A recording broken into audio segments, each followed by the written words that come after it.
একটি সুন্দর খেলার আয়োজন করেছে Arafatur Rahman Koko city football tournament. আমাদের ইউনিয়ন বিএনপির আয়োজিত এই টুর্নামেন্ট আয়োজন করেছে। আমি বগুড়া জেলা বিএনপির পক্ষ থেকে অভিনন্দন শুভেচ্ছা জানাচ্ছি। বাংলাদেশের মানুষ, বাংলাদেশ আর স্বাধীন হয়েছে, দীর্ঘ 17 বছর দুঃশাসন চলেছে। এই দেশের মানুষ তারা সবকিছু ভুলে গেছে, তারা হাসতে ভুলে গিয়েছিল, তারা স্বাভাবিক জীবনযাত্রা মানুষের ব্যাঘাত ছিল, বন্ধ ছিল, মানুষ অতিষ্ঠ ছিল। আজকে স্বাধীনভাবে মানুষ আবারও হাত ছেড়ে নিঃশ্বাস ফেলছে। আজকে তারই প্রমাণ যে এই ঐতিহাসিক একটি স্কুল মাঠ, এই মাঠে একসময় আমিও ফুটবল খেলেছি, আমারও অনেক স্মৃতি আছে। আমি এর আগেরই সন্তান। এই এই এই অঞ্চল, সারিয়াকান্দির এই উত্তরাঞ্চল, দক্ষিণাঞ্চল ফুটবলের একটি চারণ ভূমি ছিল। এই এলাকার অনেক জাতীয় ফুটবলার আছে, আমি অনেক কৃতি ফুটবলার আছে। এই দৈর্ঘ্য ছাই আমার চন্দনবাসী সারিয়াকান্দিতে অনেক আন্তর্জাতিক মানের প্লেয়ারও ছিল, আছে, জাতীয় পর্যায়ের ফুটবল প্লেয়ার ছিল এই এলাকায়। কাজে আমি মনে করব আমাদের আজকের সেই পর্যায়ে আমাদেরকে ফিরে যেতে হবে। আজকের এই টুর্নামেন্টকে আমাদেরকে স্বাভাবিকভাবে চালাতে হবে।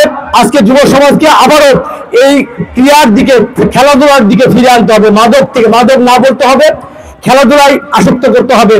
একটা মানুষের শরীর গঠন, লেখাপড়ার পাশাপাশি তাকে খেলাধুলা করতে হবে, তাহলেই একটা সুন্দর জাতি গঠন করতে পারবো আমরা।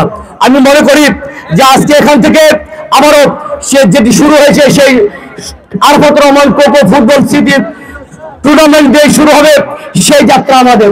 এখান থেকে আবারও আমরা শুরু করব। আমরা এখান থেকে শুরু করে আমরা বগুড়া জাতীয় দল এবং জাতীয় দলের প্লেয়ার এখান থেকে আমরা ইনশাল্লাহ এই সারিয়াকান্দির মাটি থেকে আমরা ইনশাল্লাহ তৈরি করব। সেই প্রক্রিয়া শুরু হয়েছে। আমাদের প্রিয় নেতা যারা আরফাতুর রহমান কোকো, আজকে উনি আমাদের মাঝে স্মৃতি হিসাবে আছে। উনি বাংলাদেশের ক্রিকেটের একজন জীবন্ত কিংবদন্তি। আমি বক্তব্য দীর্ঘায়িত করব না, আজকে অনেক দর্শক খেলা দেখবে। আমি আবারও আপনাদেরকে শুধু একটি কথা বলতে চাই যে বাংলাদেশের মানুষ স্বাধীন হয়েছে। আমরা একটি যুদ্ধ করে খুনি হাসিনাকে বাংলাদেশের মস্তক থেকে হটিয়েছি।